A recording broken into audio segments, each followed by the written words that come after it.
Hi, hello. Welcome to all. இன்னைக்கு நம்ம என்ன பார்க்க போறோம் அப்படின்னா, அரசியல். என் மக்கள் அவர்களுடைய வாழ்க்கையில் நடக்கக்கூடிய நிகழ்வை போல அரசியலையும் கடந்து செல்ல முயற்சி செய்கிறார்கள். இதுதான் உண்மை. அரசியல் என்பது ஒரு திருவிழாவோ, ஒரு நிகழ்வோ அல்ல. என் மக்களை யார் ஆளப் போகிறார்?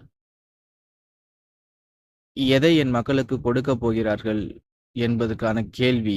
எப்படி ஆட்சி செய்யப் போகிறார்கள்? என் மக்களை எப்படி முன்னேற்றத்திற்கான பாதையில் கொண்டு செல்லப் போகிறார்கள் என்பதற்கான கேள்வி.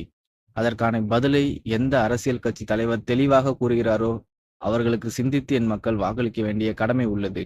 என் மக்கள் மாற்றத்திற்காக போராடுகிறார்கள் என்பது உண்மைதான். மாற்றம் என்பது என்ன? முக மாற்றமா? உடை மாற்றமா?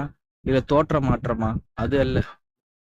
ஐடியாலஜிக்கல், அதாவது தத்துவ அடிப்படையில் மாற்றம் தேவை. அப்படி எந்த தலைவர் தத்துவ அடிப்படையில் என் மக்களை வேறு ஒரு வழியில் வழிநடத்த தயாராக இருக்கிறார் என்பதை சிந்தித்து என் மக்கள் வாக்களிக்க வேண்டும்.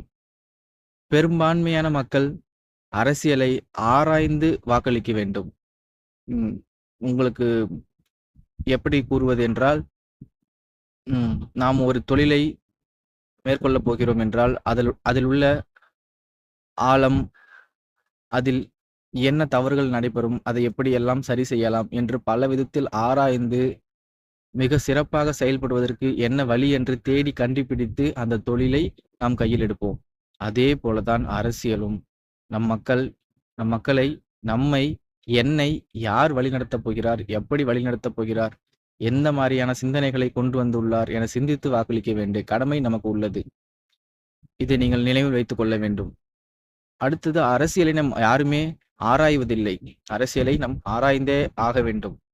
எந்த அரசாங்கம் நமக்கு எந்த நல்லதை செய்தது, எந்த அரசாங்கம் நமக்கு தீமை செய்தது, நம் மக்களுக்கான இழப்புகளை எந்த அரசாங்கம் உடனடியாக வன்மையாக கண்டித்தது, மக்களுக்கான போராட்டங்களை எந்த அரசாங்கம் முன்னெடுத்தது என நாம் சிந்தித்து வாக்களிக்க வேண்டும். திரைத்துறையிலிருந்து மக்களின் மாற்றத்திற்காக வந்துவிட்டார் என்ற ஒரே காரணத்தினால் அவர்களுக்கு வாக்களிக்க வேண்டிய எந்த அவசியமும் இல்லை.